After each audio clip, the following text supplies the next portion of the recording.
Hello everyone, I hope you guys are doing really good.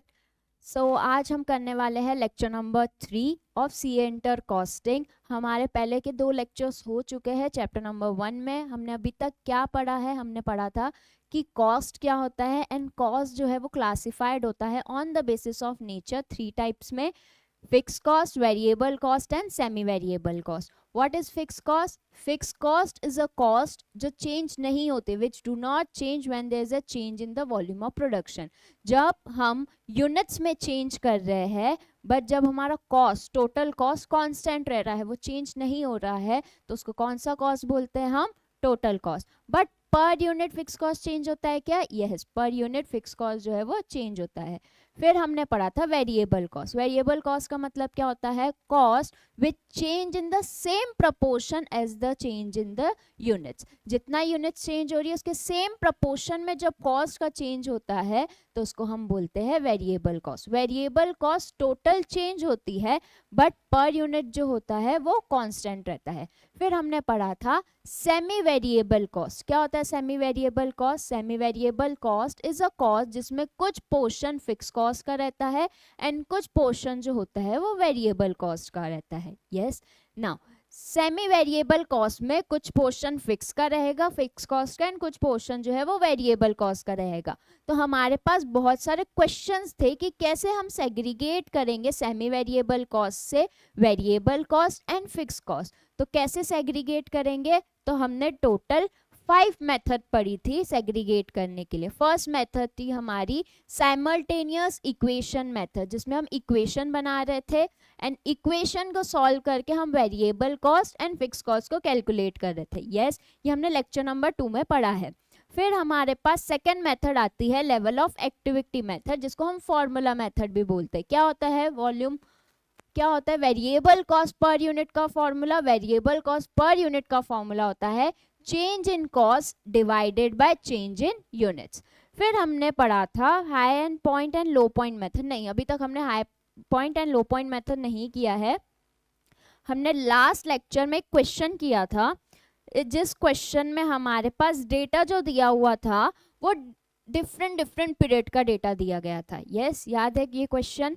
जैसे कि हमारे पास जो डेटा दिया था वो जनवरी से मार्च तक दिया था। अभी जनवरी से मार्च 3 मंथ्स का डेटा दिया गया था and April to December data दिया था, and April to December total 9 months होते हैं। यस, हमको फाइंड आउट करना था fix cost, variable cost per unit and total cost find out करना था अगर 49,500 यूनिट प्रोड्यूस की है इन एन ईयर में। तो कैसे हमने फाइंड आउट किया था? क्या हमने सेम डेटा यूज किया था? क्या नहीं, पहले हमने थोड़ा डेटा में चेंजेस किया था।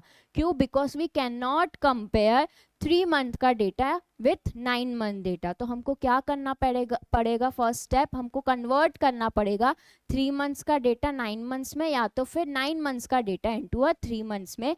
फिर हम फॉर्मूला यूज कर सकते हैं and then we will calculate. Yes, question number 4 मैंने लास्ट लेक्चर में सॉल्व करवाया था। इस लेक्चर में हम करने वाले हैं क्वेश्चन नंबर 5। ना क्वेश्चन नंबर 5 में डिटेल्स क्या दी हुई है? पर्टिकुलर्स जनवरी, सिर्फ 1 मंथ का डेटा दिया है कि 1 मंथ में हमने number of units 20,000 units produce की है एंड कॉस्ट जो लगा है सेलिंग एंड डिस्ट्रीब्यूशन वो 7 लाख लगा है। अभी ये 7 लाख जो कॉस्ट दिया है ये फॉर द 1 मंथ है। फेब एंड मार्च जो है हमारे पास 2 मंथ्स है। अभी 2 मंथ्स में मैंने 45,000 यूनिट्स प्रोड्यूस की है, बट मेरा कॉस्ट कितना है लगा है? Selling and distribution cost 14,50,000। Yes, 14,50,000 मेरा कॉस्ट लगा है फॉर द 2 मंथ्स। क्या इन दोनों डेटा को मैं कंपेयर कर सकती हूँ? क्या नहीं कर सकते हैं मैम। कंपेयर क्यों नहीं कर सकते? बिकॉज मेरे पास वन साइड से 1 मंथ का डेटा दिया हुआ है, 1 मंथ के यूनिट एंड 1 मंथ का कॉस्ट दिया हुआ है, एंड सेकेंड साइड मुझे 2 मंथ्स का यूनिट्स दी हुई है, 2 मंथ्स का कॉस्ट दिया हुआ है। Yes, now we have to find out fix selling cost for the year find out करना है मुझे, variable cost per unit calculate करना है, सेलिंग कॉस्ट कैलकुलेट करना है फॉर 69,500 यूनिट्स अगर प्रोड्यूस एंड सोल्ड किए इन ए ईयर। तो कैसा करेंगे हम सोल्यूशन? तो पहले फर्स्ट स्टेप आता है मेरा कन्वर्ट करना 1 मंथ का डेटा इनटू 2 मंथ्स या तो 2 मंथ्स का डेटा को कन्वर्ट करना इनटू 1 मंथ। यस, ताकि मैं दोनों को कंपेयर कर सकूं। तो write down given data in the question is for 1 month and 2 month। Data जो क्वेश्चन में दिया गया है वो 1 मंथ एंड 2 मंथ्स का है। तो पहले हम क्या करेंगे, लेट्स कन्वर्ट, हम कन्वर्ट करेंगे 2 मंथ डेटा को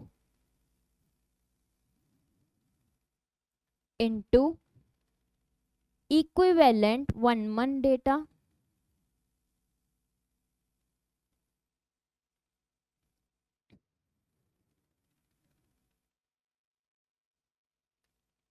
उसके बाद हम यूज करेंगे लेवल ऑफ एक्टिविटी मेथड। क्या मैं लेवल ऑफ एक्टिविटी मेथड ऐसे ही यूज कर सकती हूँ? क्या नहीं यूज कर सकते, बिकॉज जो डेटा है वो डिफरेंट पीरियड का है, मुझे उनको कॉमन पीरियड में कन्वर्ट करना पड़ेगा, तभी मैं दोनों को कंपेयर कर सकती हूँ और तभी मैं level of activity method use कर सकती हूँ। Yes, particulars January, Feb and March, ये फेब एंड मार्च के डेटा को मैं इक्विवेलेंट टू 1 मंथ कन्वर्ट करूंगी।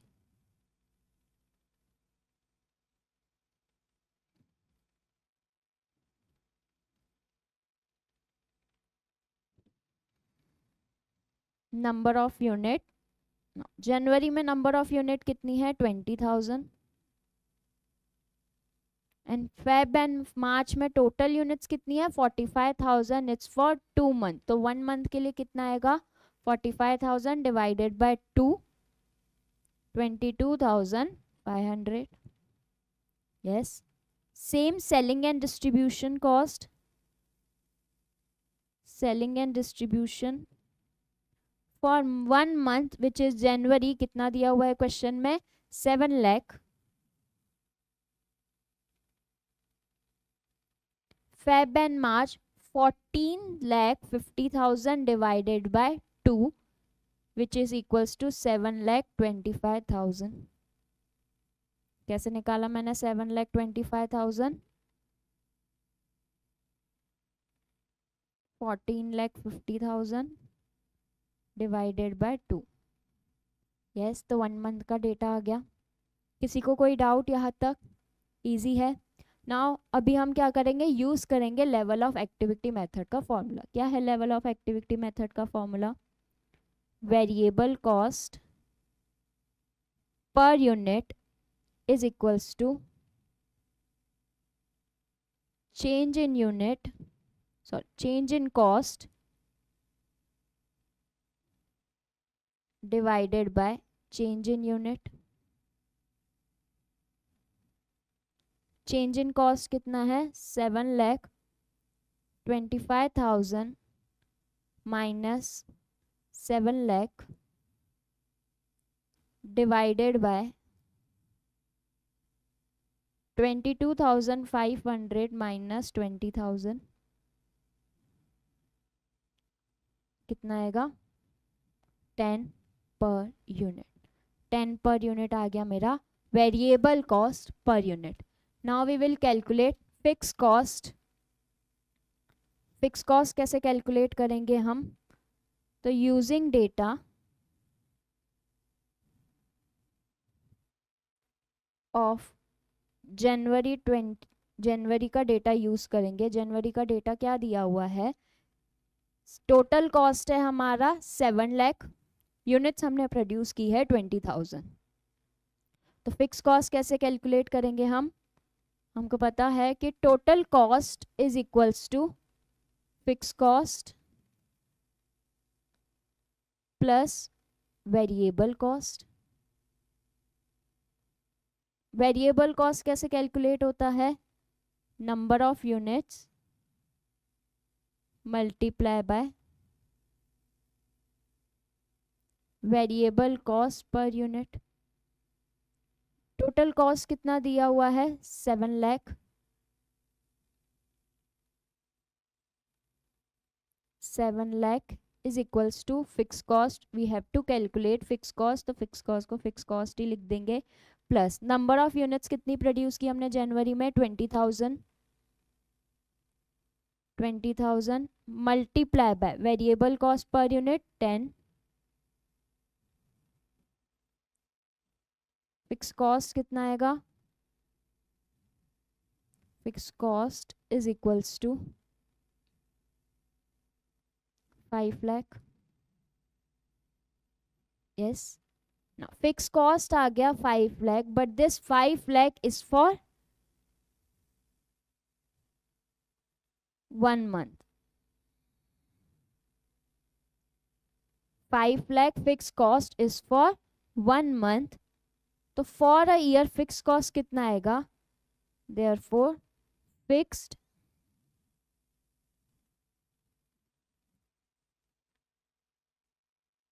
selling and distribution cost for the year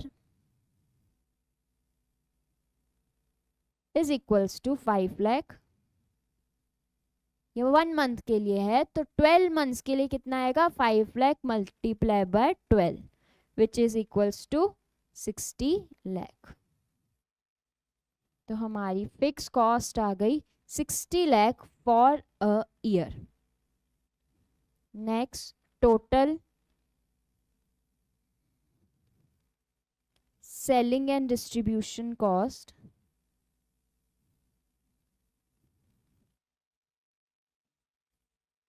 if कितनी यूनिट्स प्रोड्यूस की है हमने क्वेश्चन में, 69,500 यूनिट्स अगर प्रोड्यूस हुई है, तो total selling and distribution cost कितना आएगा, total selling and distribution cost if 69,500 units are produced in a year, in a year, so total selling and distribution cost for the year will be equals to fixed cost plus variable cost, variable cost कैसे calculate करते हैं हम, number of units multiply by variable cost per unit, fix cost कितना है हमारा 60 lakh plus variable cost per unit कैसे calculate करेंगे, total number of unit 69,500 multiply by variable cost per unit, अभी हमने ऊपर कैलकुलेट किया 10 मल्टीप्लाई बाय 10,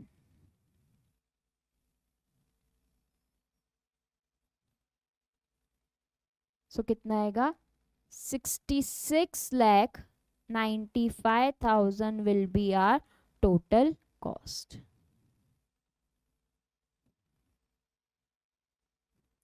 कोई डाउट, इजी है। पहले हमने क्या किया, कन्वर्ट किया 1 मंथ का डेटा इंटू 2 मंथ्स, या फिर मैंने क्या किया इस क्वेश्चन में 2 मंथ्स का डेटा कन्वर्ट किया इंटू 1 मंथ्स के डेटा में, फिर मैंने यूज़ किया formula variable cost per unit calculate करने के लिए, change in cost divided by change in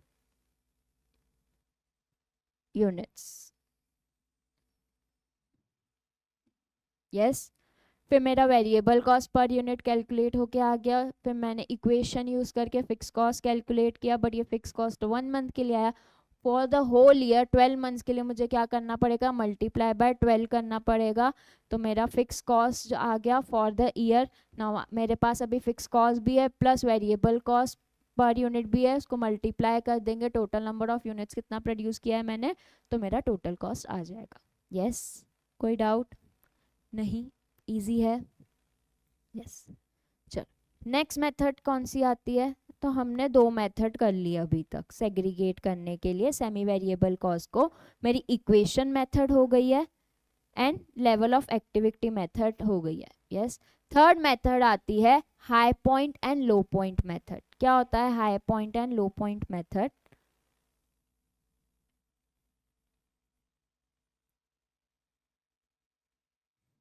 okay.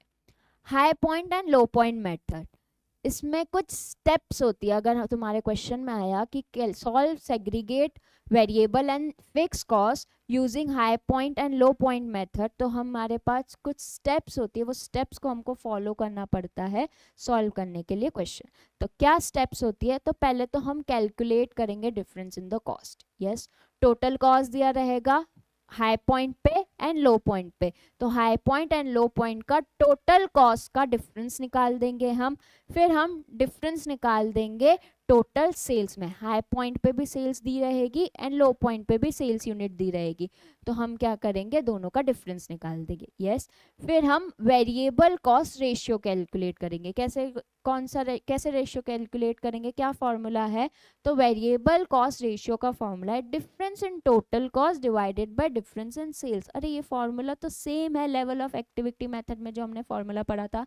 Yes, but इसमें हम रेशियो कैलकुलेट कर रहे हैं, तो मल्टीप्लाई कर देंगे 100 से, तो हमारे पास एक रेशियो आ गया। फिर हम क्या करेंगे, टोटल फिक्स कॉस्ट कैलकुलेट करेंगे। कैसे टोटल फिक्स कॉस्ट कैलकुलेट करेंगे? तो हमारे पास ऑलरेडी टोटल कॉस्ट दिया रहेगा, तो टोटल कॉस्ट में से मैं माइनस करूंगी वेरिएबल कॉस्ट, तो मेरे पास क्या आ जाएगा, fix cost. Total cost question में दिया हुआ है, वेरिएबल कॉस्ट के लिए हमने कैलकुलेट किया वेरिएबल कॉस्ट का रेशियो, तो किससे मल्टीप्लाई करेंगे, जितना हमारा टोटल सेल्स है उसको मल्टीप्लाई करेंगे हम वेरिएबल कॉस्ट रेशियो, तो मेरे पास वेरिएबल कॉस्ट आ जाएगी। यस, तो total cost minus variable cost, तो मेरे पास क्या आ जाएगा, total fix cost. Okay, so let's solve question number 6, how to segregate semi variable cost by high point and low point method।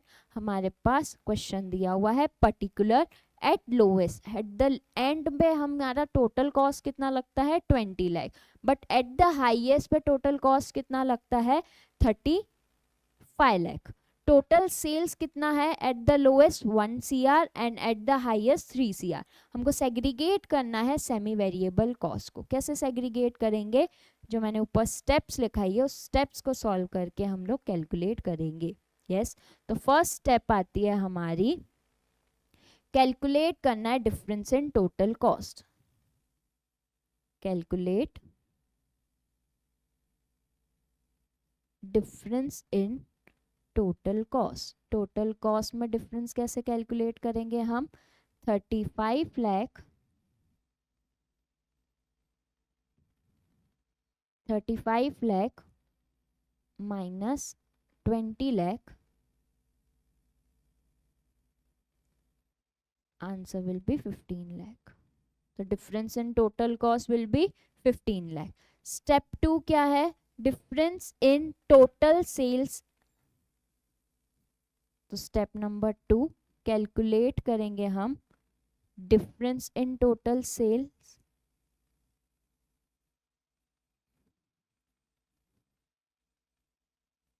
Difference in total sales calculate करेंगे। कैसे calculate करेंगे, 3 CR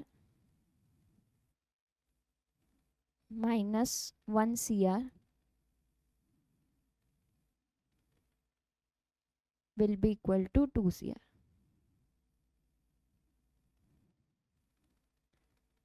step number 3 calculate करेंगे हम variable cost ratio. Calculate variable cost ratio. Variable cost ratio का formula क्या है, change in total cost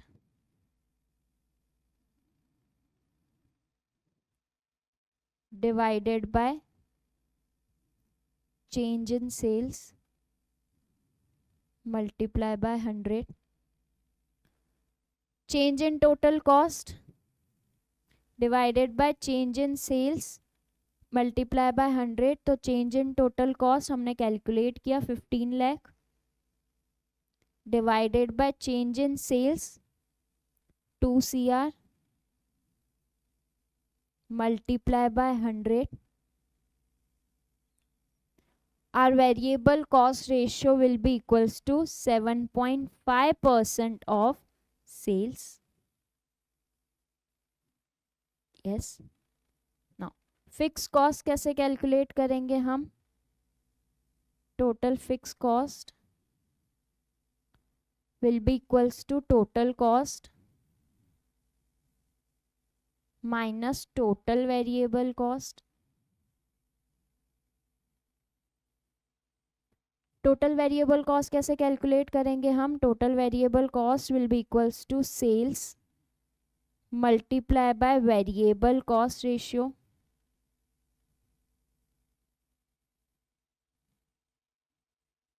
yes, total cost हम at the lowest at the highest कुछ भी यूज कर सकते हैं डेटा. मैं एट द हाईएस्ट वाला डेटा यूज कर रही हूँ. टोटल कॉस्ट जो है वो मेरा एट द हाईएस्ट कितना है? 35 lakh minus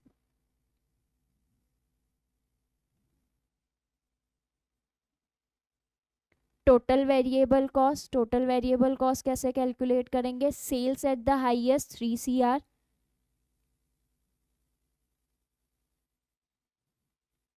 3 CR multiply by 7.5%.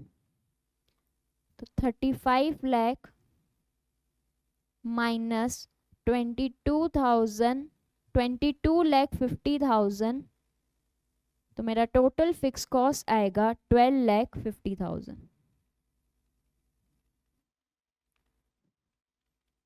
Yes, यही फाइंड आउट करना था हमको. सेग्रीगेट करना है सेमी वेरिएबल कॉस्ट को. तो टोटल फिक्स कॉस्ट मैंने कैलकुलेट करके बता दिया. और वेरिएबल कॉस्ट कितना है अभी हमने ऊपर कैलकुलेट किया.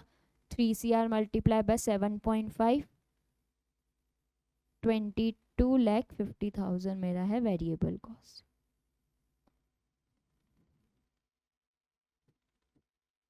Yes, done.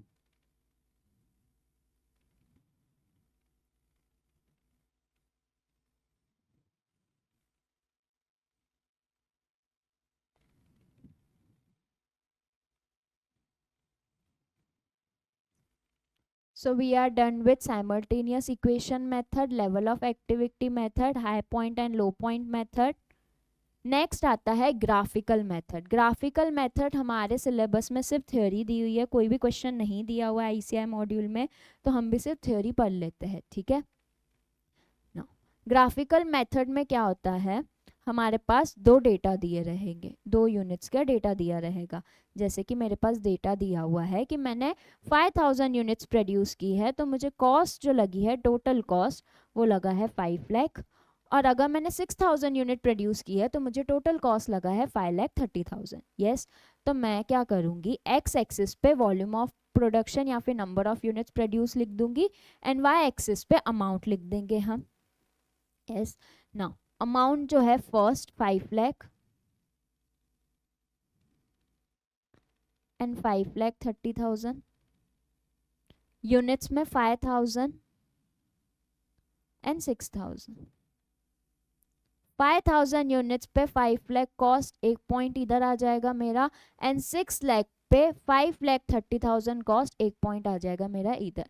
अभी इन पॉइंट में मैं क्या करूंगी, ड्रॉ करूंगी अ बेस्ट फिट लाइन. अभी बेस्ट फिट लाइन का मतलब क्या होता है, अभी ये दोनों पॉइंट्स जो थे वो तो एक स्ट्रेट लाइन बना रहे हैं, बट अगर बहुत सारे पॉइंट्स होते हैं कि इधर इधर इधर इधर इधर इधर इधर, तो मैं लाइन कैसे बनाती एक स्ट्रेट लाइन. यस, इसके लिए मुझे क्या करना पड़ेगा, मुझे सारे जो भी पॉइंट्स है, जो भी बहुत ही क्लोजली पॉइंट है, वहां से मुझे एक स्ट्रेट लाइन को करेक्ट करना पड़ेगा, कनेक्ट करना पड़ेगा विद द वाई एक्सिस. उस स्ट्रेट लाइन को मैं बोलूंगी बेस्ट फिट लाइन. तो स्टेप 1 क्या है, take volume of production. Volume of production और यूनिट्स मैंने किधर लिया था, एक्स एक्सिस पे, और अमाउंट किधर दिया मैंने, वाई एक्सिस पे. फिर मैंने क्या किया, ऑब्जर्वेशन को प्लॉट किया. फिर मैंने एक बेस्ट फिट लाइन को ड्रॉ किया, जो भी प्लॉटेड ऑब्जर्वेशन है उसको कंसिडर करके.